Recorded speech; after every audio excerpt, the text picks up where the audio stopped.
Hello. Well, I hope you enjoyed Undercover Detective Story 1. This is a continuation, story number 2. As I get deeper into an outlaw biker club. If you remember, if you watched part 1, story 1, you remember Ralph, Kirk, and the Denver Bronco fella. That all turned out pretty good. One of the girls that I met at the club made an introduction to a fellow who was an associate of the biker club. I'm going to call him Wingnut. That's not his name. But he was a mechanic, a Harley mechanic, and was an associate of the biker club, as was Kirk, the bouncer from the previous bar. So I started hanging out with Wingnut and making small buys from him. He would always pick me up in his old beat-up Lincoln instead of running around on his bike, his motorcycle, making delivers. Now, he was a a cocaine freak. My goal was to get to the meth lab that the biker club operated, or that we suspected that they operated.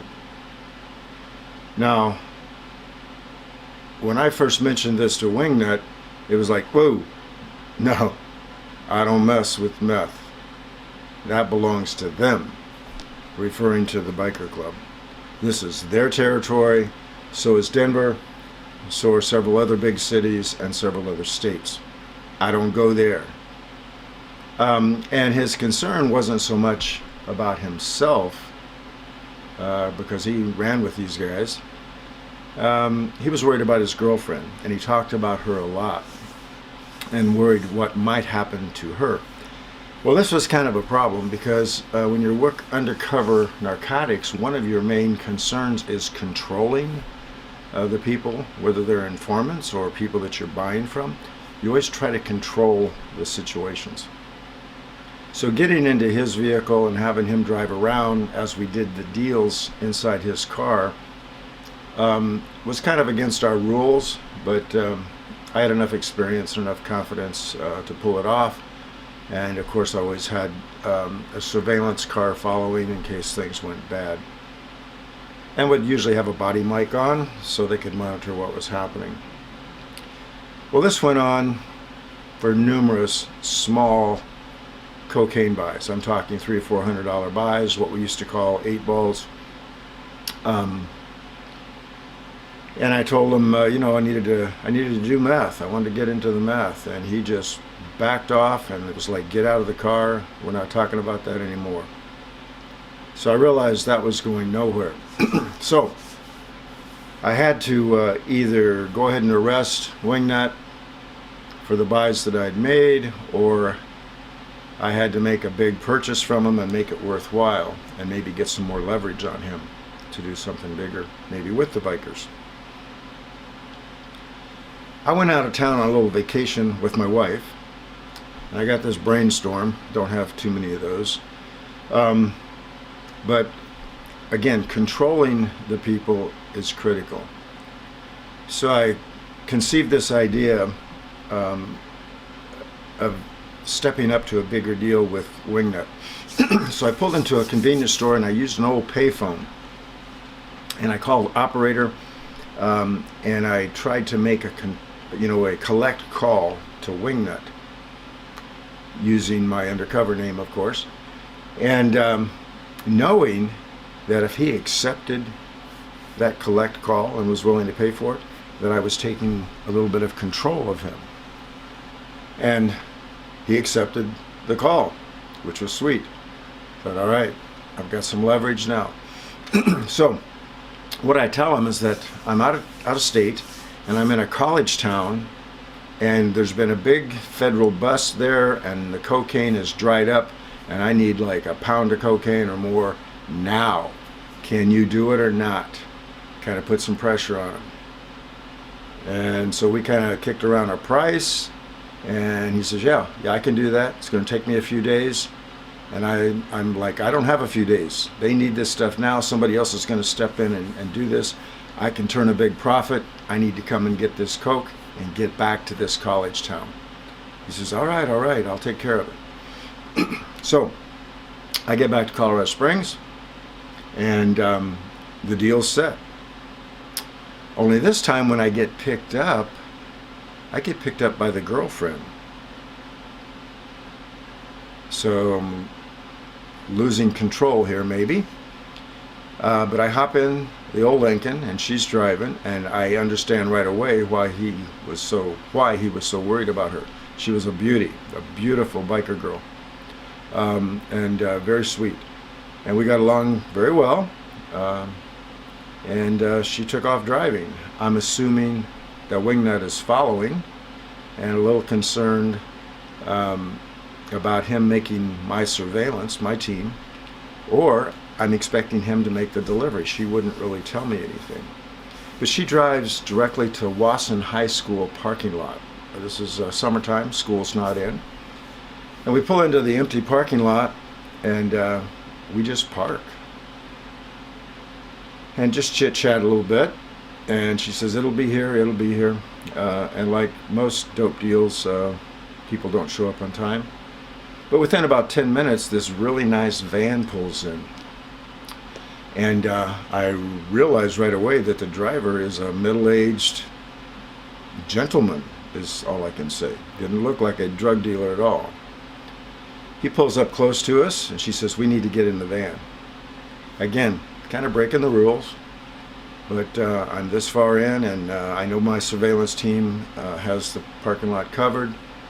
So we jump into the van with this guy.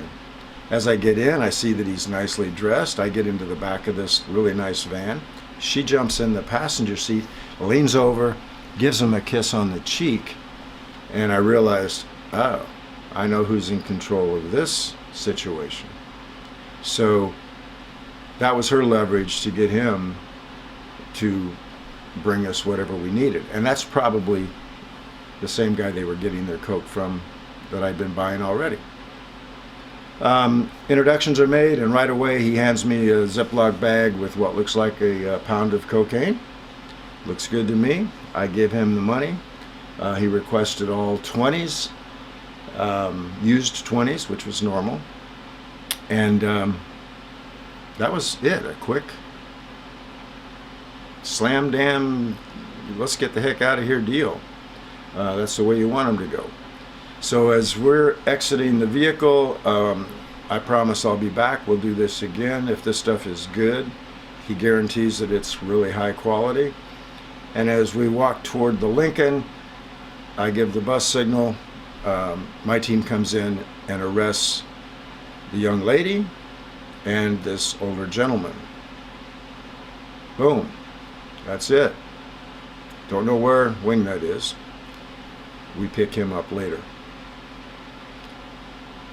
Well, get downtown, start interviewing people, and I know that I've got leverage on Wingnut and his girlfriend, and I like them. I like them both. In fact, later on, they invite me to their wedding months later, but that's another story.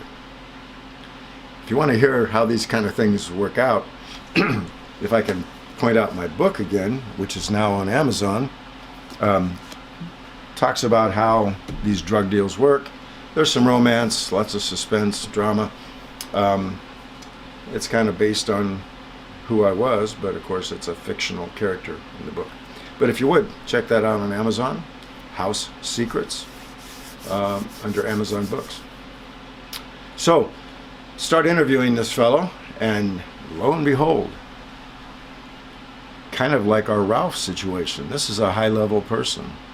He's a commercial airline pilot for a big, major airline. He's in deep doo-doo, and he knows it. So Now I've got some serious leverage, just like with Ralph. So I start talking to this guy about what can he do, and he basically tells me that his connection is in California and that he will have to work. He knows that he has to work. He's probably going to lose his job, and he may lose his pilot privileges. Who knows? But this is a huge step in taking me to the next level of the outlaw biker world. And he's telling me I can hook you up with some people in California, one individual in particular. And so that's kind of the way that deal went. By the way, the cocaine was like 99% pure, which was really rare. It was really high quality cocaine. So I knew that his connection in California was going to be really good. Could we pull it off is the question. So give me a like if you're liking these stories, and I'll take you deeper into the biker scene on the next video. Please give me a like and subscribe if you haven't subscribed to the channel. Share these things. And just an aside, let's all start trying to get along. The world is a mess right now, not just in the US, but all across the world. We all just have to come together. This is our planet. We've got to take care of it. We've got to take care of one another. I'll see you on number 3 real soon. Thanks for watching.